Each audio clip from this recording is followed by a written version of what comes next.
Prime Asia TV ਤੁਸੀਂ ਦੇਖ ਰਹੇ ਹੋ। ਮੈਂ ਹਾਂ Navjeet. Programme Prime Discussion with Jatinder Pannu ਵਿੱਚ ਆਪ ਸਭ ਦਾ ਸਵਾਗਤ ਹੈ।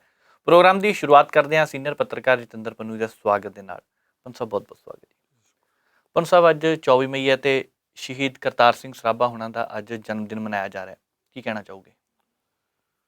ਸ਼ਹੀਦ ਕਰਤਾਰ ਸਿੰਘ ਸਰਾਭਾ ਸਾਡੇ ਦੇਸ਼ ਦੀ ਆਜ਼ਾਦੀ ਲਹਿਰ ਦਾ ਲਾਸਾਨੀ ਸ਼ਹੀਦ ਸੀ ਜੀ। ਅੱਜ ਦੇ ਦਿਨ ਪੈਦਾ ਹੋਇਆ। 17 ਸਾਲਾਂ ਦੀ ਉਮਰ ਵਿੱਚ ਸੀ ਜਦੋਂ ਅਮਰੀਕਾ ਦੇ ਵਿੱਚ ਗਦਰ ਪਾਰਟੀ ਬਣੀ ਤੇ ਉਸ ਗਦਰ ਪਾਰਟੀ ਨੇ ਅਖਬਾਰ ਸ਼ੁਰੂ ਕੀਤਾ ਗਦਰ, ਤੇ ਉਸ ਗਦਰ ਨੂੰ ਚਲਾਉਣ ਵਾਲਿਆਂ 'ਚ ਪਹਿਲਾਂ ਉਹਨੂੰ ਟੀਮ ਦੇ ਵਿੱਚ ਉੱਦਾਂ ਸ਼ਾਮਲ ਕੀਤਾ ਗਿਆ ਕਿ ਨੌਜਵਾਨ, ਅਤੇ ਹੌਲੀ ਹੌਲੀ ਅਖਬਾਰ ਦਾ ਰੂਹੇ ਰਵਾਈ ਉਹ ਬਣ ਗਿਆ ਜੀ। ਕਵਿਤਾਵਾਂ ਵੀ ਉਹ ਲਿਖਦਾ ਸੀ, ਲੇਖ ਵੀ ਉਹ ਲਿਖਦਾ ਸੀ। ਸੇਵਾ ਦੇਸ਼ ਦੀ ਜ਼ਿੰਦੜੀਏ ਬੜੀ ਔਖੀ, ਗੱਲਾਂ ਕਰਨੀਆਂ ਢੇਰ ਸੁਖੱਲੀਆਂ ਨੇ, ਜਿਨ੍ਹਾਂ ਦੇਸ਼ ਦੀ ਸੇਵਾ ਵਿੱਚ ਪੈਰ ਪਾਇਆ ਉਹਨਾਂ ਲੱਖ ਮੁਸੀਬਤਾਂ ਝੱਲੀਆਂ ਨੇ। ਜੀ। ਰਾਗ ਰੰਗ ਛੁੱਟੇ, ਸਾਕ ਅੰਗ ਟੁੱਟੇ, ਛੁੱਟੀਆਂ ਵਤਨ ਪਿਆਰੇ ਦੀਆਂ ਗਲੀਆਂ ਨੇ। ਇਹ ਉਸੇ ਨੇ ਲਿਖੇ ਸਨ। ਉਸੇ ਨੇ ਲਿਖਿਆ ਸੀ, ਵਤਨ ਵਾਸੀਓ ਚਮਕਣਾ ਚੰਦ ਵਾਂਗੂ, ਕਿਤੇ ਬੱਦਲਾਂ ਹੇਠ ਨਾ ਆ ਜਾਣਾ। ਜੀ। ਖਾਤਰ ਵਤਨ ਦੀ ਲੱਗੇ ਹੈ ਚੜ੍ਹਨ ਫਾਂਸੀ, ਸਾਨੂੰ ਵੇਖ ਕੇ ਨਹੀਂ ਘਬਰਾ ਜਾਣਾ। ਤੇ ਦੇਸ਼ ਦੀ ਖਾਤਰ ਫਾਂਸੀ ਚੜ੍ਹ ਗਿਆ ਸੀ। ਉਹ ਜਿਹੜੀਆਂ ਫਾਂਸੀਆਂ ਉਸ ਵਕਤ ਚੁੰਮੀਆਂ ਸਨ, ਉਹਨਾਂ ਫਾਂਸੀਆਂ ਦੀ ਕਦਰ ਜਿਹੜੀ ਪੈਣੀ ਚਾਹੀਦੀ ਸੀ ਉਹ ਨਹੀਂ ਪਈ। ਜੀ। ਜਿਹੜੇ ਕੰਮ ਉਹਨਾਂ ਨੇ ਉਸ ਵਕਤ ਓਟੇ ਸਨ, ਇਹ ਸਮਝਿਆ ਸੀ ਕਿ ਕੰਮ ਅਸੀਂ ਕਰਨੇ ਆ, ਉਹ ਕੰਮ ਅੱਜ ਤੱਕ ਪੂਰੇ ਨਹੀਂ ਹੋ ਸਕੇ। ਦੇਸ਼ ਸਿਆਸੀ ਤੌਰ 'ਤੇ ਆਜ਼ਾਦ ਹੋ ਗਿਆ, ਪਰ ਆਜ਼ਾਦੀ ਤੋਂ ਬਾਅਦ ਇਹ ਲਹਿਰ ਜਿਹੜੀ ਆ ਜਿਸ ਤਰ੍ਹਾਂ ਫਿਰ ਚੜ੍ਹਨੀ ਚਾਹੀਦੀ ਸੀ ਆਪਣੇ ਅਮਲ ਵਾਲੇ ਪਾਸੇ ਨੂੰ, ਉੱਥੋਂ ਤੱਕ ਜਾ ਨਾ ਸਕੀ। ਜਿਹੜੇ ਅੰਗਰੇਜ਼ਾਂ ਦੇ ਯਾਰ ਹੁੰਦੇ ਸਨ, ਜੇਲ੍ਹ 'ਚੋਂ ਅੰਦਰੋਂ ਬੈਠ ਕੇ ਅੰਗਰੇਜ਼ਾਂ ਨੂੰ ਗਦਰ ਪਾਰਟੀ ਵਾਲੇ ਬਾਬਿਆਂ ਦੀਆਂ ਸੂਚਨਾਵਾਂ ਭੇਜਦੇ ਹੁੰਦੇ ਸਨ। ਗਦਰ ਪਾਰਟੀ ਵਾਲੇ ਬਾਬਿਆਂ ਦੇ ਕੋਲੂ ਗਿੜਨ ਵਾਲੀਆਂ ਜੇਲ੍ਹਾਂ ਦਾ ਨਾਂ ਉਹਨਾਂ ਦੇ ਨਾਂ 'ਤੇ ਰੱਖ ਦਿੱਤਾ ਗਿਆ ਜੀ। ਤੇ ਬਾਬਿਆਂ ਨੂੰ ਕੋਈ ਪੁੱਛਦਾ ਨਹੀਂ। ਕਰਤਾਰ ਸਿੰਘ ਸਰਾਭੇ ਹੋਰਾਂ ਦੀ ਕੁਰਬਾਨੀ ਵੀ ਹੋਰ ਕੁਰਬਾਨੀਆਂ ਵਾਂਗ ਰੁਲ ਕੇ ਰਹਿ ਗਈ। ਭਗਤ ਸਿੰਘ ਦਾ ਵੀ ਸਿਰਫ ਨਾਂ ਹੈ, ਉਹਦੀਆਂ ਫੋਟੋ ਲੱਗਦੀਆਂ ਨੇ, ਉਹਦੇ ਬੁੱਤ ਲੱਗਦੇ ਨੇ ਜੀ। ਉਹਦੀ ਵਿਚਾਰਧਾਰਾ ਨਾ ਕਰਤਾਰ ਸਿੰਘ ਸਰਾਭੇ ਦੀ ਨਾ ਭਗਤ ਸਿੰਘ ਦੀ ਵਿਚਾਰਧਾਰਾ 'ਤੇ ਅਮਲ ਨਹੀਂ ਹੋਇਆ। ਕਦੋਂ ਹੋਵੇਗਾ ਸਾਨੂੰ ਪਤਾ ਨਹੀਂ, ਪਰ ਦੇਸ਼ ਦੇ ਲੋਕਾਂ ਦੇ ਦਿਲਾਂ 'ਚ ਉਹਨਾਂ ਦਾ ਸਤਿਕਾਰ ਉਦੋਂ ਵੀ ਸੀ, ਅੱਜ ਵੀ ਕਾਇਮ ਹੈ। ਅਸੀਂ ਉਹਨਾਂ ਨੂੰ ਸ਼ਰਧਾ ਭੇਟ ਕਰਦੇ ਹਾਂ। ਬਿਲਕੁਲ, ਸਤਿਕਾਰ ਅੱਜ ਵੀ ਹੈ ਤੇ ਅੱਗੇ ਵੀ ਇਸੇ ਤਰ੍ਹਾਂ ਰਹੇਗਾ। ਪੰਨੂ ਸਾਹਿਬ, ਅਗਲੀ ਖਬਰ ਵੱਲ ਵਧਦੇ ਹਾਂ। ਸ਼੍ਰੀ ਗੁਰੂ ਤੇਗ ਬਹਾਦਰ ਜੀ ਦੇ 400 ਸਾਲਾ ਪ੍ਰਕਾਸ਼ ਪੁਰਬ ਮਨਾਏ ਜਾਣੇ ਆ। ਇਹ ਤੋਂ ਪਹਿਲਾਂ ਇੱਕ ਬਿਆਨ ਆ ਧਿਆਨ ਮੰਗਦਾ ਬੀਬੀ ਜਗੀਰ ਕੌਰ ਦਾ। ਉਹ ਕਹਿੰਦੇ ਆ ਕਿ ਇੱਕ ਫਿਲਮ ਬਣਾਉਣੀ ਹੈ, ਬਹੁਤ ਸਾਰਾ ਵਿਰੋਧ ਵੀ ਹੋਣ ਲੱਗ ਪਿਆ। ਤੁਸੀਂ ਕਿਵੇਂ ਦੇਖਦੇ ਹੋ ਇਸ ਬਿਆਨ ਨੂੰ? ਇੱਦੋਂ ਵੱਡੀ ਫਿਲਮ ਬਣਾਉਣ ਦੀ ਕੀ ਲੋੜ ਹੈ ਕਿ ਸਿੱਖਾਂ ਦੀ ਸ਼੍ਰੋਮਣੀ ਗੁਰਦੁਆਰਾ ਪ੍ਰਬੰਧਕ ਕਮੇਟੀ ਦੀ ਪ੍ਰਧਾਨ ਬੀਬੀ ਜਗੀਰ ਕੌਰ ਨੂੰ ਮੰਨਿਆ ਜਾ ਰਿਹਾ। ਬੀਬੀ ਜਗੀਰ ਕੌਰ ਦਾ ਅੱਜ ਤੱਕ ਦਾ ਪਿਛਲਾ ਰਿਕਾਰਡ ਇੰਨਾ ਮਾਣਮੱਤਾ ਹੈਗਾ ਕਿ ਉਹਨੂੰ ਸਿੱਖਾਂ ਦੀ ਕਿਸੇ ਸੰਸਥਾ ਦੀ ਮੁਖੀ ਬਣਾਇਆ ਜਾਵੇ। ਜੀ। ਉਹਨੇ ਪਿਛਲੇ ਸਮੇਂ ਦੇ ਵਿੱਚ ਜੋ ਕੁਝ ਕੀਤਾ, ਜਦੋਂ ਉਹ ਸ਼੍ਰੋਮਣੀ ਕਮੇਟੀ ਦੀ ਪ੍ਰਧਾਨ ਹੁੰਦੀ ਸੀ, ਪ੍ਰਧਾਨ ਹੁੰਦਿਆਂ ਉਹਦੇ ਪਰਿਵਾਰ 'ਚ ਕੀ ਹੋਇਆ, ਮੈਂ ਉਹਦੀ ਕਹਾਣੀ ਨਹੀਂ ਪਾਉਣੀ ਚਾਹੁੰਦਾ ਜੀ। ਪਰ ਮੈਂ ਇਹ ਦੱਸਣਾ ਚਾਹੁੰਦਾ ਕਿ ਅਕਾਲ ਤਖਤ ਸਾਹਿਬ ਦਾ ਜਥੇਦਾਰ ਬਣਵਾਇਆ ਵੀ ਇਹਨੇ ਆਪਣੀ ਮਰਜ਼ੀ ਦਾ ਸੀ, ਗਿਆਨੀ ਪੂਰਨ ਸਿੰਘ। 2.5 ਦਿਨ ਉਹਦੇ ਨਾਲ ਤਾਲਮੇਲ ਕਰਕੇ ਚੱਲ ਨਾ ਸਕੀ। ਨਾਨਕਸ਼ਾਹੀ ਕੈਲੰਡਰ ਲਾਗੂ ਕੀਤਾ ਤੇ ਜਿਹੜਾ 10ਵੇਂ ਗੁਰੂ ਸਾਹਿਬ ਦਾ ਪਹਿਲਾ ਗੁਰਪੁਰਬ ਆਇਆ, ਉਸ ਗੁਰਪੁਰਬ ਦੇ ਉੱਤੇ ਬੀਬੀ ਜਗੀਰ ਕੌਰ ਨੇ ਤੇ ਦੂਸਰਿਆਂ ਨੇ ਰਲ ਕੇ ਜਦੋਂ ਗੁਰਪੁਰਬ ਮਨਾਇਆ ਤੇ ਅਕਾਲ ਤਖਤ ਦਾ ਜਥੇਦਾਰ ਇਹਨਾਂ ਦੇ ਨਾਲ ਨਾ ਤੁਰਿਆ। ਜੀ। ਤੇ ਜਦੋਂ ਅਕਾਲ ਤਖਤ ਦੇ ਜਥੇਦਾਰ ਨੇ ਮਨਾਇਆ ਤੇ ਸ਼੍ਰੋਮਣੀ ਗੁਰਦੁਆਰਾ ਪ੍ਰਬੰਧਕ ਕਮੇਟੀ ਨੇ ਪਾਲਕੀ ਨਹੀਂ ਸੀ ਦਿੱਤੀ, ਉਹਨੇ ਦੂਸਰੇ ਗੁਰਦੁਆਰੇ 'ਚੋਂ ਮੰਗਾ ਕੇ ਨਗਰ ਕੀਰਤਨ ਸਜਾਇਆ ਸੀ। ਜੀ। ਫਿਰ ਜਿਸ ਤਰ੍ਹਾਂ ਇਹ ਹੋਇਆ ਕਿ ਜਥੇਦਾਰ ਨੇ ਇਹਨੂੰ ਕੱਢ ਦਿੱਤਾ ਸਿੱਖੀ 'ਚੋਂ, ਤੇ ਇਹਨੇ ਮੈਂਬਰਾਂ ਨੂੰ ਸੱਦ ਕੇ ਕਿ ਤੁਸੀਂ ਸਿਰਫ ਹਾਜ਼ਰੀ ਪਾਓ, ਮਤਾ ਨਹੀਂ ਕਰਨਾ। ਹਾਜ਼ਰੀ ਉਹਨਾਂ ਦੀ ਪਵਾ ਕੇ ਤੇ ਥੱਲੇ ਮਤਾ ਕਰ ਦਿੱਤਾ ਕਿ ਜਥੇਦਾਰ ਬਦਲਿਆ ਜਾਂਦਾ। ਤੇ ਉਧਰ 5 ਸਿੰਘ ਸਾਹਿਬਾਨ ਅੰਦਰ ਅਕਾਲ ਤਖਤ ਤੇ ਬੈਠੇ ਸੀ, ਇਹਨੂੰ ਉਡੀਕਦੇ ਕਿ ਬੀਬੀ ਆ ਕੇ ਪੇਸ਼ ਹੋਊਗੀ। ਬੀਬੀ ਇਹਨਾਂ ਦੇ ਕੋਲ ਦੀ ਗਈ, ਅੰਦਰ ਜਾ ਕੇ ਮੱਥਾ ਟੇਕ ਕੇ ਆ ਗਈ ਤੇ ਬਾਹਰ ਆ ਕੇ ਪ੍ਰੈਸ ਵਿੱਚ ਐਲਾਨ ਕਰਤਾ, ਇਹ ਕਹਦਾ ਜਥੇਦਾਰ ਤੇ ਹੀ ਬਦਲਤਾ। ਇਹੋ ਹੀ ਬੀਬੀ ਸੀ ਜਿਹਦੀ ਅਗਵਾਈ ਹੇਠ ਖਾਲਸੇ ਦਾ 300 ਸਾਲਾ ਜਦੋਂ ਮਨਾਇਆ ਜਾ ਰਿਹਾ ਸੀ ਜੀ, ਤੇ ਸ਼੍ਰੋਮਣੀ ਗੁਰਦੁਆਰਾ ਪ੍ਰਬੰਧਕ ਕਮੇਟੀ ਨੇ 300 ਕਿਤਾਬਾਂ ਜਾਰੀ ਕੀਤੀਆਂ ਸੀ। ਉਹਨਾਂ 300 ਕਿਤਾਬਾਂ ਦੇ ਵਿੱਚ ਇੱਕ ਕਿਤਾਬ ਹਿੰਦੀ ਭਾਸ਼ਾ ਦੇ ਵਿੱਚ ਸਿੱਖ ਇਤਿਹਾਸ, ਉਸ ਸਿੱਖ ਇਤਿਹਾਸ ਦੇ ਵਿੱਚ ਜਿਹੜੀਆਂ ਗੱਲਾਂ ਮੁਸੱਦਕ ਹਸੈਨ, ਜਿਹੜੀਆਂ ਗੱਲਾਂ ਲਤੀਫ ਤੇ ਹੋਰਨਾਂ ਨੇ ਗੁਰੂ ਸਾਹਿਬ ਦੇ ਖਿਲਾਫ ਲਿਖੀਆਂ ਸਨ, ਨਿਰਾ ਗੰਦ ਸੀ। ਜੀ ਉਹ ਸਾਰਾ ਉਸ ਹਿੰਦੀ ਵਾਲੀ ਕਿਤਾਬ ਵਿੱਚ ਛਪਿਆ ਸੀ। ਉਹਦਾ ਰੌਲਾ ਪੈ ਗਿਆ। ਰੌਲਾ ਪੈਣ ਤੋਂ ਬਾਅਦ ਫਿਰ ਉਸ ਕਿਤਾਬ ਦੇ ਉੱਤੇ ਪਾਬੰਦੀ ਲਾਈ, ਉਹਦੀ ਪੜਤਾਲ ਸ਼ੁਰੂ ਕੀਤੀ ਗਈ ਕਿ ਕਿਤਾਬ ਇਹਨਾਂ 300 ਕਿਤਾਬਾਂ 'ਚ ਛਪ ਕਿੱਦਾਂ ਗਈ। ਜੀ ਉਸ ਕਿਤਾਬ ਦੀ ਪੇਮੈਂਟ ਕੀਤੀ ਗਈ ਹੈ ਬਕਾਇਦਾ, ਪਰ ਅੱਜ ਤੱਕ ਇਹ ਨਹੀਂ ਪਤਾ ਲੱਗਾ ਉਹ ਕਿਤਾਬ ਲਿਖੀ ਕਿਹਨੇ। ਇਹ ਤੀ ਪਤਾ ਲੱਗਾ ਕਿ ਉਹਨਾਂ 300 ਕਿਤਾਬਾਂ 'ਚੋਂ ਕਿਤਾਬ ਬਾੜੀ ਕਿਹਨੇ। ਇਹ ਨਹੀਂ ਪਤਾ ਲੱਗਾ ਉਹਦੀ ਸਿਫਾਰਿਸ਼ ਕਿਹਨੇ ਕੀਤੀ, ਉਹਦੇ ਪੈਸੇ ਦਿੱਤੇ ਗਏ ਤੇ ਕਿਹਨੂੰ ਦਿੱਤੇ ਗਏ। ਉਦੋਂ ਦੀ ਬੀਬੀ ਜਗੀਰ ਕੌਰ ਦੇ ਵੇਲੇ ਦੀ ਕਮੇਟੀ ਬਣੀ ਆ 1999 ਦੀ। 22 ਸਾਲ ਹੋ ਗਏ ਅੱਜ ਤੱਕ ਉਹ ਕਮੇਟੀ ਇਹ ਫੈਸਲਾ ਨਹੀਂ ਕਰ ਸਕੀ ਕਿ ਉਹ ਗੁਰੂ ਸਾਹਿਬ ਦੇ ਖਿਲਾਫ ਇੰਨਾ ਗੰਦ ਲਿਖਣ ਵਾਲੀ ਕਿਤਾਬ ਜਿਹੜੀ ਸੀ ਜੀ ਸ਼੍ਰੋਮਣੀ ਗੁਰਦੁਆਰਾ ਪ੍ਰਬੰਧਕ ਕਮੇਟੀ ਨੇ ਪਾਸ ਕਿੱਦਾਂ ਕਰ ਦਿੱਤੀ, ਛਾਪ ਕਿੱਦਾਂ ਦਿੱਤੀ। ਬੀਬੀ ਜੀ ਫਿਰ ਪ੍ਰਧਾਨ ਨੇ। ਉਸ ਕਿਤਾਬ ਦੇ ਉੱਤੇ ਇੱਕ ਵਾਰੀ ਦਿੱਲੀ ਵਾਲੇ ਪਰਮਜੀਤ ਸਿੰਘ ਸਰਨਾ, ਉਦੋਂ ਦਿੱਲੀ ਗੁਰਦੁਆਰਾ ਪ੍ਰਬੰਧਕ ਕਮੇਟੀ ਦਾ ਪ੍ਰਧਾਨ ਸੀ, ਜੀ ਉਹਨੇ ਵੱਖ-ਵੱਖ ਹਿੱਸਿਆਂ 'ਚ ਆਖਿਆ ਵੀ ਆਹ ਸ਼ਬਦ ਆਹ ਸ਼ਬਦ, ਉਹਦੇ 'ਚ ਕਿਤਾਬ 'ਚ ਤੁਸੀਂ ਆਹ ਛਾਪਿਆ, ਸ਼ਰਮ ਨਹੀਂ ਆਉਂਦੀ। ਉਲਟਾ ਉਹਨੂੰ ਆਖਿਆ ਗਿਆ ਜਿੱਦਾਂ ਦੀ ਕਿਤਾਬ ਛਾਪੀ ਗਈ ਹੈ ਤੇ ਹੁਣ ਤੁਸੀਂ ਬਦਨਾਮੀ ਕਿਉਂ ਕਰਦੇ ਪਏ ਹੋ। ਇਸ ਗੱਲ ਦੀ ਕੋਈ ਸ਼ਰਮ ਨਹੀਂ ਕੀਤੀ ਗਈ ਕਿ ਅਸੀਂ ਇਹ ਕਿਤਾਬ ਕਿਉਂ ਛਾਪੀ। ਬੀਬੀ ਜੀ ਦੇ ਵਕਤ ਇਹ ਫੈਸਲਾ ਕਰ ਲਿਆ ਗਿਆ ਕਿ ਦਰਬਾਰ ਸਾਹਿਬ ਨੂੰ ਵਿਰਾਸਤ ਦਾ ਦਰਜਾ ਦਿਵਾਉਣਾ ਸੰਸਾਰ ਪੱਧਰ ਦੀ ਏਜੰਸੀ ਤੋਂ। ਉਹਦੇ ਬਾਰੇ ਸਿੱਖ ਪੰਥ ਦੀ ਇੱਕ ਰਾਏ ਨਹੀਂ ਸੀ, ਸ਼੍ਰੋਮਣੀ ਗੁਰਦੁਆਰਾ ਪ੍ਰਬੰਧਕ ਕਮੇਟੀ ਦੀ ਇੱਕ ਰਾਏ ਨਹੀਂ ਸੀ, ਧਾਰਮਿਕ ਆਗੂਆਂ ਦੀ ਇੱਕ ਰਾਏ ਨਹੀਂ ਸੀ, ਸਿੱਖ ਵਿਦਵਾਨਾਂ ਦੀ ਇੱਕ ਰਾਏ ਨਹੀਂ ਸੀ। ਜੀ ਬੀਬੀ ਜੀ ਨੇ 20 ਲੱਖ ਰੁਪਇਆ ਫੂਕ ਦਿੱਤਾ ਇਸ ਕੰਮ ਦੇ ਉੱਤੇ। ਇੱਕ ਡੋਜ਼ੀਅਰ ਬਣਵਾ ਲਿਆ। ਉਹ ਡੋਜ਼ੀਅਰ ਤੇ ਪਤਾ ਨਹੀਂ 2 ਲੱਖ ਲੱਗਾ, 5 ਲੱਖ ਲੱਗਾ, 20 ਕੁ ਲੱਖ ਉਹਦੇ ਉੱਤੇ ਖਰਚ ਕਰ ਦਿੱਤਾ ਗਿਆ। ਬਾਕੀ ਪੈਸੇ ਕੌਣ ਕਿੱਥੇ ਲੈ ਗਿਆ ਪਤਾ ਨਹੀਂ। ਉਹ ਡੋਜ਼ੀਅਰ ਕਿਸੇ ਖੂੰਜੇ 'ਚ ਪਿਆ ਹੋਣਾ, ਉਹਨੂੰ ਸਿਉਂਕ ਖਾਂਦੀ ਹੋਊਗੀ। ਫੈਸਲੇ ਦੇ ਉੱਤੇ ਕਾਟਾ ਮਾਰਨਾ ਪੈ ਗਿਆ। ਬੀਬੀ ਜੀ ਉਦੋਂ ਪ੍ਰਧਾਨ ਬਣੇ ਸਨ ਤੇ ਦੋਸ਼ ਲੱਗਾ ਸੀ 300-400 ਬੰਦੇ ਬਗੈਰ ਕਿਸੇ ਗੱਲਬਾਤ ਤੋਂ ਨਜਾਇਜ਼ ਭਰਤੀ ਕਰ ਦਿੱਤੇ ਗਏ। ਬੀਬੀ ਜੀ ਹੁਣ ਪ੍ਰਧਾਨ ਬਣੇ ਨੇ ਤੇ ਆਉਂਦਿਆਂ ਸਰ ਸੁੱਖ ਨਾਲ ਅਜੇ 2-3 ਮਹੀਨੇ ਹੋਏ ਨੇ ਤੇ ਉਹਨੇ ਦੇ ਵਿੱਚ ਹੀ ਇਹ ਰੌਲਾ ਪੈ ਗਿਆ। ਹੁਣ ਤਾਂ ਜ਼ਿਆਦਾ ਹੋ ਗਏ ਆ, ਪਰ 2-3 ਮਹੀਨੇ ਹੀ ਹੋਏ ਤੇ ਰੌਲਾ ਪੈ ਗਿਆ ਕਿ ਗੈਰ ਕਾਨੂੰਨੀ ਭਰਤੀ ਕਰਨੀ ਫਿਰ ਸ਼ੁਰੂ ਕਰ ਦਿੱਤੀ ਗਈ ਆ। ਸ਼੍ਰੋਮਣੀ ਕਮੇਟੀ ਦੀ ਅਪਰੂਵਲ ਤੋਂ, ਪ੍ਰਵਾਨਗੀ ਤੋਂ ਬਗੈਰ ਬੰਦੇ ਭਰਤੀ ਕਰਨੇ ਸ਼ੁਰੂ ਕਰ ਦਿੱਤੇ ਗਏ ਆ। ਜੀ ਇਹ ਗੁਰੂ ਘਰ ਕਿਸੇ ਦੀ ਕੋਈ ਪ੍ਰਾਈਵੇਟ ਲਿਮਟਿਡ ਕੰਪਨੀ ਤਾਂ ਨਹੀਂ ਹੁੰਦਾ ਜਿੱਥੇ ਮਰਜ਼ੀ ਤੁਸੀਂ ਭਰਤੀ ਕਰੀ ਜਾਓ। ਜੀ ਇਹਦੇ ਵਿੱਚ ਪਹਿਲਾਂ ਵੀ ਇਹ ਭਰਤੀ ਇਦਾਂ ਹੁੰਦੀ ਰਹੀ ਆ। ਇਹਦੇ ਵਿੱਚ ਇੱਕ ਖਾਸ ਪਰਿਵਾਰ ਹੈ ਜਿਹਦਾ ਅਕਾਲੀ ਰਾਜਨੀਤੀ ਤੇ ਕਬਜ਼ਾ। ਉਹਨਾਂ ਦੇ ਪਿੰਡ ਦੇ ਹੀ ਪਤਾ ਨਹੀਂ ਕਿੰਨੇ ਮੁੰਡੇ ਆ ਜਿਹੜੇ ਗੁਰੂ ਗ੍ਰੰਥ ਸਾਹਿਬ ਸਿੱਖ ਵਿਸ਼ਵ ਯੂਨੀਵਰਸਿਟੀ ਦੇ ਵਿੱਚ ਕਾਗਜ਼ਾਂ 'ਚ ਭਰਤੀ ਨੇ, ਮਹੀਨੇ ਪਿੱਛੋਂ ਤਨਖਾਹ ਲੈਣ ਜਾਂਦੇ ਆ ਤੇ ਤਨਖਾਹ ਵੀ ਪਿੰਡ ਦੀਆਂ ਬੱਸਾਂ ਤੇ ਜਾ ਕੇ ਲੈ ਆਉਂਦੇ ਆ ਤੇ ਆ ਕੇ ਘਰ ਬੈਠ ਜਾਂਦੇ ਆ। ਕਦੇ ਕਿਸੇ ਨੇ ਪੁੱਛਿਆ ਹੀ ਨਹੀਂ। ਸ਼੍ਰੋਮਣੀ ਕਮੇਟੀ ਦੇ ਹਸਪਤਾਲਾਂ 'ਚ, ਸ਼੍ਰੋਮਣੀ ਕਮੇਟੀ ਦੇ ਸਕੂਲਾਂ 'ਚ ਭ੍ਰਿਸ਼ਟਾਚਾਰ ਦੇ ਕਿੰਨੀ ਵਾਰ ਦੋਸ਼ ਲੱਗੇ ਪਤਾ ਹੀ ਨਹੀਂ।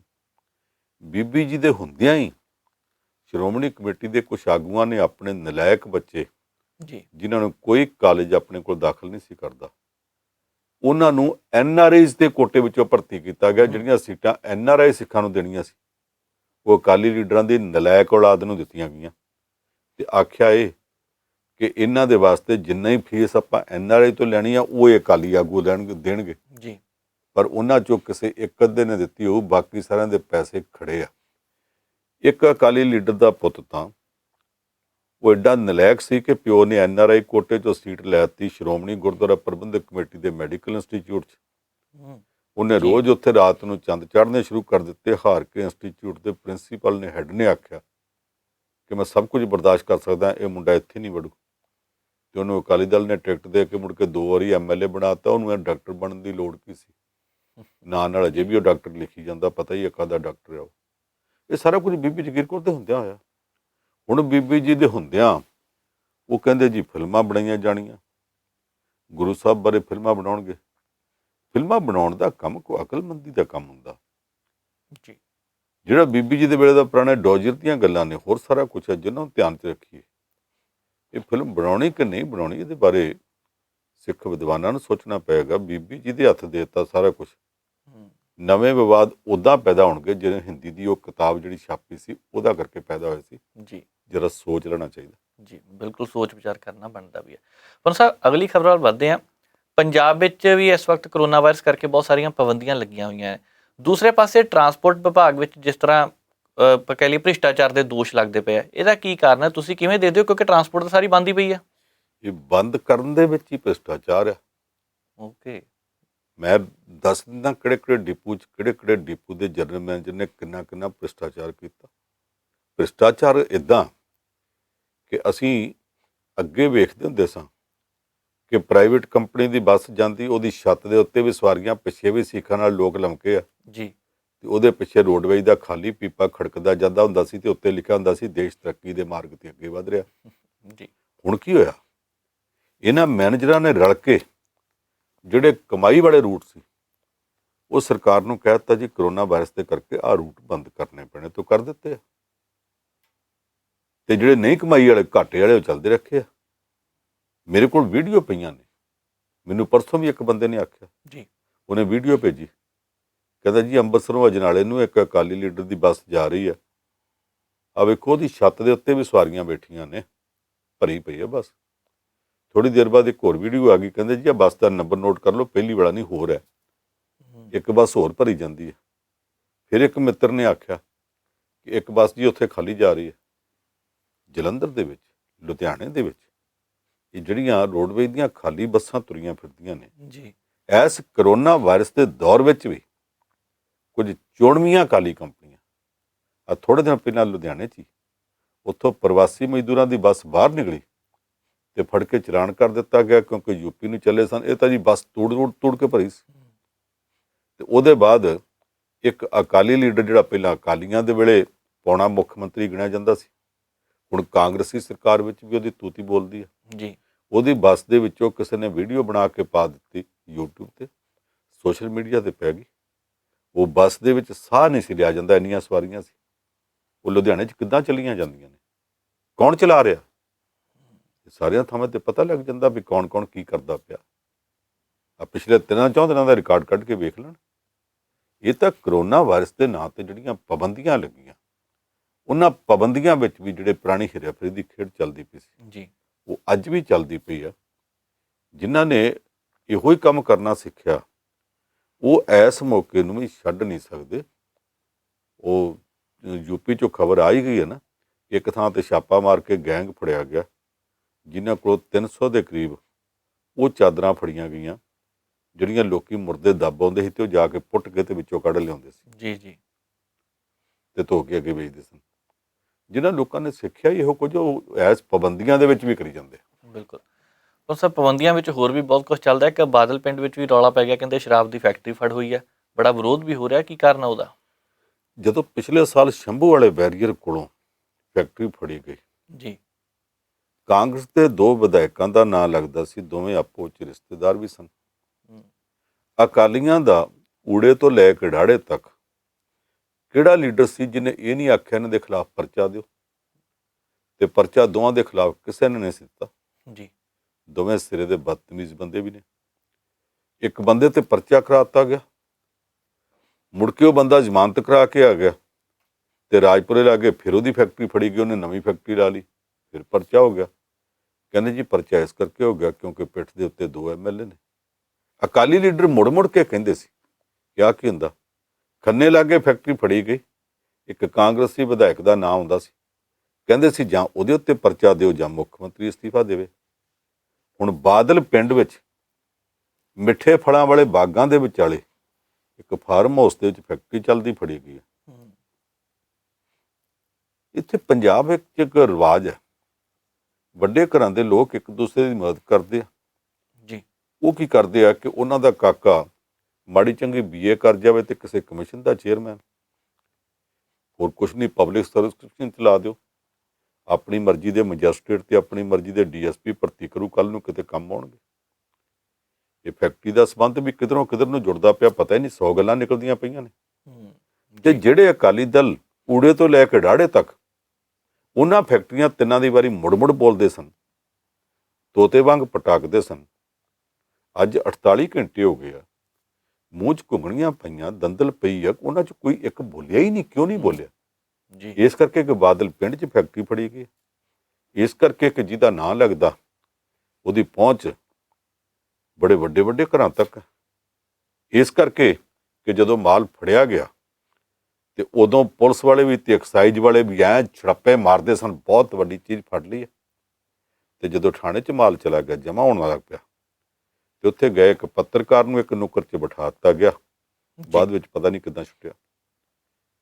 ਉਹਦੇ ਤੋਂ ਬਾਅਦ ਹੁਣ ਅੱਜ ਦੇ ਅਖਬਾਰਾਂ 'ਚ ਇੱਕ ਖਬਰ ਤੱਕ ਨਹੀਂ ਉਹਦੀ ਲੱਭਦੀ ਪਈ। ਬਸ ਇੰਨਾ ਕਹਾ ਗਿਆ ਜੀ ਉਹਦੀ ਪੜਤਾਲ ਹੋ ਰਹੀ ਹੈ। ਪੜਤਾਲ ਹੋ ਰਹੀ ਹੈ ਕਿ ਮਿੱਟੀ ਪਾਈ ਜਾ ਰਹੀ ਹੈ। ਪੰਜਾਬ ਦੇ ਲੋਕਾਂ ਨੂੰ ਪਤਾ ਤਾਂ ਲੱਗਣਾ ਚਾਹੀਦਾ। ਜੀ ਸ਼ਕਲ ਮੋਮਨਾ ਕਰਤੂਤ ਕਾਫਰਾਂ 'ਚ ਹੈਗੀ ਹੈ। ਜੇ ਉੱਪਰੋਂ ਬੀਬੀਆਂ ਦਾੜੀਆਂ ਨੇ, ਥੱਲੇ ਸ਼ਰਾਬ ਦੇ ਕਾਰੋਬਾਰ ਨੇ, ਮੁੜ ਕੇ ਕੋਈ ਕਹਿ ਦਿੰਦਾ ਜੀ ਅਸੀਂ ਤੇ ਆਪਣਾ ਫਾਰਮ ਵੇਚਤਾ ਸੀ ਹੈਦਰਾਬਾਦ ਦੇ ਫਲਾਣੇ ਬੰਦੇ ਨੂੰ। ਕੀ ਹੋ ਕੀ ਰਿਹਾ? ਲੋਕਾਂ ਸਾਹਮਣੇ ਆਉਣਾ ਚਾਹੀਦਾ ਸੱਚ। ਇਹ ਸੱਚ ਕਿਉਂ ਨਹੀਂ ਆ ਰਿਹਾ? ਜੀ ਜਦੋਂ ਤਰਨਤਾਰਨ ਦੇ ਵਿੱਚ ਪਿਛਲੇ ਸਾਲ 100 ਤੋਂ ਵੱਧ ਮੌਤਾਂ ਹੋ ਗਈਆਂ ਸੀ, ਸਾਰੇ ਕਹਿੰਦੇ ਸੀ ਉੱਥੇ ਇੱਕ ਵਿਧਾਇਕ ਦਾ ਨਹੀਂ ਬਲਕਿ 2 ਵਿਧਾਇਕਾਂ ਦੇ ਨਾਂ ਆਉਂਦੇ ਆ। 2 ਤੋਂ ਮੁੜ ਕੇ 3 ਦੇ ਹੋ ਗਏ ਸੀ, ਕਿਉਂਕਿ ਤਰਨਤਾਰਨ, ਜੰਡਿਆਲਾ, ਗੁਰੂ ਤੇ ਬਟਾਲੇ 'ਚ 3 ਥਾਈਂ ਮੌਤਾਂ ਹੋਈਆਂ ਸਨ। ਜੀ ਕੀ ਹੁਣ ਪੰਜਾਬ ਫਿਰ ਡਿੱਗਦਾ ਕਿ ਮੌਤਾਂ ਹੋਣ? ਉਸ ਫੈਕਟਰੀ ਦੇ ਵਿੱਚੋਂ ਵੰਨ-ਸਵੰਨੇ ਸਟਿੱਕਰ, ਸਾਰੀਆਂ ਵੀਡੀਓ ਤੇ ਬਾਹਰ ਆ ਗਈਆਂ ਨੇ। ਦੇਸੀ ਬੋਤਲਾਂ ਵੀ, ਅੰਗਰੇਜ਼ੀ ਸ਼ਰਾਬ ਦੀਆਂ ਬੋਤਲਾਂ ਵੀ, ਤੇ ਜਿਹੜੀਆਂ ਵਿਦੇਸ਼ ਵਿੱਚੋਂ ਬਣ ਕੇ ਇੰਪੋਰਟ ਹੋ ਕੇ ਆਉਂਦੀਆਂ ਉਹ ਵੀ। ਜੀ ਹਰ ਕਿਸਮ ਦੇ ਮਾਰਕੇ ਵਾਲਾ ਮਾਲ ਫੜਿਆ ਗਿਆ। ਐਡੇ ਵੱਡੇ ਕਪੜੇ ਨੂੰ, ਐਡੇ ਵੱਡੇ ਕਾਲੇ ਮਾਲੇ ਨੂੰ ਦੱਬਿਆ ਜਾ ਰਿਹਾ। ਤੇ ਕਮਾਲ ਦੀ ਗੱਲ ਇਹ ਹੈ ਕਿ ਇੱਕ ਪਿੰਡ ਦਾ ਮਾਮਲਾ, ਉਸ ਪਿੰਡ ਦੇ ਕੁਝ ਲੋਕ ਅਕਾਲੀਆਂ 'ਚ ਹੋਣਗੇ, ਕੁਝ ਕਾਂਗਰਸੀਆਂ 'ਚ ਹੋਣਗੇ, ਆ ਬਾਕੀ ਦੀਆਂ ਪਾਰਟੀਆਂ ਨੂੰ ਵੀ ਸੱਪ ਕਿਉਂ ਸੁੰਘ ਗਿਆ? ਕੀ ਗੱਲ, ਚੰਦਾ ਚੰਦਾ ਮਿਲਦਾ? ਇਹ ਬਾਕੀ ਪਾਰਟੀਆਂ ਵਿੱਚੋਂ ਕੋਈ ਬੋਲਿਆ ਕਿਉਂ ਨਹੀਂ? ਜੀ ਪਤਾ ਤੇ ਲੱਗਣਾ ਚਾਹੀਦਾ। ਬਿਲਕੁਲ। ਪਰ ਸਭ ਕੁਝ ਚੁੱਪ ਵੱਟ ਗਿਆ। ਇਹਨਾਂ ਦੀ ਚੁੱਪ ਇਹ ਗੱਲ ਦੱਸਦੀ ਹੈ ਕਿ ਪੰਜਾਬ ਦੀ ਰਾਜਨੀਤੀ ਵਿੱਚ ਵਿਖਾਵੇ ਵਾਸਤੇ ਇੱਕ ਦੂਜੇ ਦਾ ਵਿਰੋਧ ਆ, ਔਰ ਉਹ ਵਿਖਾਵੇ ਦਾ ਵਿਰੋਧ ਬਰਸ਼ੇ ਨਾਲੋਂ ਵੱਧ ਤਿੱਖਾ। ਪਰ ਅੰਦਰ ਖਾਤੇ ਇਹਨਾਂ ਸਾਰਿਆਂ ਦੀ ਨਾਨੀ ਦੋਤੀ ਰਲੀ ਹੈ। ਜੀ ਇਹ ਸਾਰੇ ਰਲ ਮਿਲ ਕੇ ਕੰਮ ਕਰਦੇ ਆ। ਨਹੀਂ ਤੇ ਹੁਣ ਨੂੰ ਤਾਂ ਬਹੁਤ ਕੁਝ ਪਟਕਣਾ ਚਾਹੀਦਾ ਸੀ। ਬਿਲਕੁਲ। ਉਹਨਾਂ 'ਚ ਕੋਈ ਵੀ ਨਹੀਂ, ਵਿਰੋਧੀਆਂ ਪਾਰਟੀਆਂ ਵਾਲਾ ਕੋਈ ਨਹੀਂ ਬੋਲਦਾ। ਆਖਰ ਬੋਲਦੇ ਕਿਉਂ ਨਹੀਂ? ਇਹ ਸੱਚ ਲੋਕਾਂ ਸਾਹਮਣੇ ਆਉਣਾ ਚਾਹੀਦਾ। ਪੰਨ ਸਾਹਿਬ, ਇੱਕ ਸਵਾਲ ਹੋਰ ਹੈ। ਚਲੋ ਅੱਗੇ ਚੋਣਾਂ ਵੀ ਆ ਰਹੀਆਂ ਆ, ਜਿਹਨੇ ਦੋਸ਼ ਲਗਾਇਆ ਉਹ ਵੀ ਉਹੀ ਪਾਰਟੀ ਦੇ, ਜਿਹਨੀ ਅੱਗੇ ਜਾਂਚ ਕਰਨੀ ਹੈ ਉਹ ਵੀ ਉਹੀ ਪਾਰਟੀ ਦੇ ਹੋਣੇ ਆ। ਇਹ ਫਿਰ ਕਮੇਟੀ ਬਣਾ ਦੂਗੇ ਜਾਂ SIT ਬਣਾ ਦੂਗੇ? ਕੁਛ ਨਾ ਕੁਛ ਹੋ ਸਕਦਾ ਉੱਦਾਂ। ਜਥੇਦਾਰ ਜੋਗਿੰਦਰ ਸਿੰਘ ਵੇਦਾਂਤੀ ਇਸ ਹਫ਼ਤੇ ਗੁਜ਼ਰ ਗਿਆ ਜੀ। ਹੁਣ ਤਾਂ ਉਹਦਾ ਸ਼ੋਕ ਸਮਾਗਮ ਵੀ ਹੋ ਗਿਆ। ਪਿਛਲੇ ਸਾਲ ਜਦੋਂ ਇਹ ਕਮੇਟੀ ਬਣੀ ਕਿ ਫੌਜ ਨੇ ਜਿਹੜੇ ਡਾਕੂਮੈਂਟਸ, ਜਿਹੜੇ ਧਾਰਮਿਕ ਗ੍ਰੰਥ, ਖਰੜੇ, ਇਤਿਹਾਸਕ ਚੀਜ਼ਾਂ ਦਿੱਤੀਆਂ ਸਨ, ਜੀ ਜੀ, ਉਹ ਉਹ ਸਾਰੀਆਂ ਵਿਦੇਸ਼ ਜਾ ਕੇ ਵਿਕ ਗਈਆਂ ਨੇ। ਇਹਦੀ ਪੜਤਾਲ ਕਰਨੀ ਚਾਹੀਦੀ ਹੈ। ਸਾਰਾ ਕੁਝ ਸਾਹਮਣੇ ਪਿਆ ਸੀ। ਕਹਿੰਦੇ ਜੀ ਇਹਦੀ ਕਮੇਟੀ ਬਣਾ ਦਿਓ। ਤੇ ਜਥੇਦਾਰ ਜੋਗਿੰਦਰ ਸਿੰਘ ਵੇਦਾਂਤੀ ਨੇ ਹੱਸ ਕੇ ਆਖਿਆ ਸੀ, ਹਾਂ ਜਿਹੜੇ ਕੰਮ ਤੇ ਮਿੱਟੀ ਪਾਉਣੀ ਹੋਵੇ, ਕੰਮ ਤੇ ਮਿੱਟੀ ਰਲਾ ਕੇ ਉੱਥੇ ਕਮੇਟੀ ਬਣਾ ਦਿਆ ਕਰੋ। ਕਹਿੰਦੇ ਨਹੀਂ ਜੀ 2 ਮਹੀਨਿਆਂ 'ਚ ਦੱਸ ਦਿਆਂਗੇ। ਪਿਛਲੇ ਸਾਲ ਜੁਲਾਈ 'ਚ ਕਮੇਟੀ ਬਣਾਈ ਸੀ। ਹੁਣ ਜੁਲਾਈ ਆਉਣ 'ਚ 2 ਮਹੀਨੇ ਰਹਿ ਗਏ, 10 ਮਹੀਨੇ ਲੰਘ ਗਏ। ਸੱਚਾ ਕੌਣ ਸੀ? ਕਮੇਟੀ ਬਣਾਉਣ ਵਾਲੇ ਸੱਚੇ ਸਨ ਜੀ, ਕਿ ਜਥੇਦਾਰ ਵੇਦਾਂਤੀ ਸੱਚਾ ਸੀ ਜਿਹੜਾ ਕਹਿੰਦਾ ਸੀ ਕੰਮ ਦੇ ਉੱਤੇ ਮਿੱਟੀ ਪਾਉਣ ਵਾਸਤੇ ਕਮੇਟੀ ਬਣਾ ਦਿਓ? ਉਸ ਕਮੇਟੀ 'ਚੋਂ ਨਹੀਂ ਨਿਕਲਿਆ। ਹੁਣ ਅਗਲੀਆਂ ਪੜਤਾਲਾਂ 'ਚੋਂ ਕੀ ਨਿਕਲਵੇਗਾ? ਨਹੀਂ ਉਹ ਲੱਭਣੇ ਲਾਲ ਗਵਾਚੇ, ਮਿੱਟੀ ਨਾ ਫਰੋਲ ਜੋਗੀਆ। ਜੀ, ਇੱਥੇ ਅੱਜ ਤੱਕ ਇਹਨਾਂ ਕਮੇਟੀਆਂ ਨਾਲ ਪੜਤਾਲਾਂ 'ਚੋਂ ਕਦੇ ਕੁਝ ਨਿਕਲਿਆ? ਜਿੱਥੋਂ ਨਿਕਲਣ ਲੱਗਦਾ ਸੀ ਉੱਥੇ ਤੋਂ ਕੁੰਵਰ ਵਿਜੇ ਪ੍ਰਤਾਪ ਨੂੰ ਅਸਤੀਫਾ ਦੇਣ ਵਾਸਤੇ ਮਜਬੂਰ ਕਰ ਦਿੱਤਾ ਗਿਆ। ਜੀ, ਔਰ ਉਹਦੇ ਵਿੱਚ ਕਾਂਗਰਸੀ ਤੇ ਅਕਾਲੀ ਦੋਵੇਂ ਧਿਰਾਂ ਰਲ ਗਏ। ਤਾਂ ਹੀ ਮੈਂ ਕਹਿੰਦਾ ਨਾ, ਨਾਨੀ ਦੋਤੀ ਰਲੀ ਹੈ। ਬਿਲਕੁਲ। ਪੰਨ ਸਾਹਿਬ, UK ਤੋਂ ਇੱਕ ਖਬਰ ਆ ਰਹੀ ਹੈ, ਲੰਡਨ ਵਿੱਚ ਨਵਾਜ਼ ਸ਼ਰੀਫ ਤੇ ਹਮਲਾ ਹੋਇਆ। ਇਹਦਾ ਕੀ ਕਾਰਨ ਹੈ ਪਿੱਛੇ? ਕਿਉਂਕਿ ਪਾਰਟੀ ਪਾਕਿਸਤਾਨ ਦੇ ਵਿੱਚ ਹੁਣ ਵੀ ਵਿਰੋਧ ਚੱਲ ਰਿਹਾ ਉਹਨਾਂ ਦਾ। ਪਾਕਿਸਤਾਨ ਦੇ ਵਿੱਚ ਰਿਵਾਜ ਹੈ ਕਿ ਜਿਹੜਾ ਬੰਦਾ ਅਹੁਦੇ ਤੋਂ ਲੱਥ ਜਾਵੇ ਉਹਨੂੰ ਜਲੀਲ ਵੀ ਕਰਦੇ ਹੁੰਦੇ ਆ, ਜੇਲ੍ਹ 'ਚ ਵੀ ਸੁੱਟਦੇ ਹੁੰਦੇ ਆ, ਤੇ ਬਹੁਤੀ ਵਾਰੀ ਤਾਂ ਉਹ ਬੰਦਾ ਆਪ ਭੱਜ ਜਾਂਦਾ।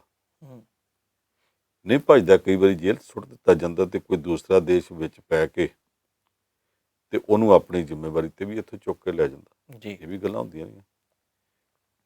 ਜ਼ੁਲਫਕਾਰ ਅਲੀ ਭੁੱਟੋ ਪ੍ਰਧਾਨ ਮੰਤਰੀ ਹੁੰਦਾ ਸੀ। ਪ੍ਰਧਾਨ ਮੰਤਰੀ ਦੀ ਕੁਰਸੀ ਤੋਂ ਉਠਾ ਕੇ ਲਿਆ ਕੇ ਜੇਲ੍ਹ 'ਚ ਰੱਖਿਆ ਗਿਆ, ਮੁਕੱਦਮਾ ਚਲਾਇਆ ਗਿਆ, ਫਿਰ ਉਹਨੂੰ ਫਾਂਸੀ ਲਾ ਦਿੱਤਾ ਗਿਆ ਸੀ। ਇਹੋ ਨਵਾਜ਼ ਸ਼ਰੀਫ ਜਦੋਂ ਇਹਦਾ ਤਖਤਾ ਪਲਟ ਕੀਤਾ ਗਿਆ, ਇਹਨੂੰ ਫਾਂਸੀ ਲਾਉਣ ਦੀਆਂ ਤਿਆਰੀਆਂ ਸਨ, ਜੀ ਤੇ ਰਾਤ ਨੂੰ ਜਿਹੜੀ ਕੋਹੜੀ 'ਚ ਬੰਦ ਕੀਤਾ ਉਹ 'ਚ ਸੱਪ ਛੱਡਤਾ ਸੀ। ਸਾਰੀ ਰਾਤ ਪੈਰਾਂ ਭਾਰ ਮੰਜੇ ਦੇ ਉੱਤੇ ਬੈਠਾ ਰਿਹਾ, ਥੱਲੇ ਨਹੀਂ ਉਤਰਦਾ ਕਿ ਸੱਪ ਮੈਨੂੰ ਡੰਗ ਨਾ ਮਾਰ ਦੇ।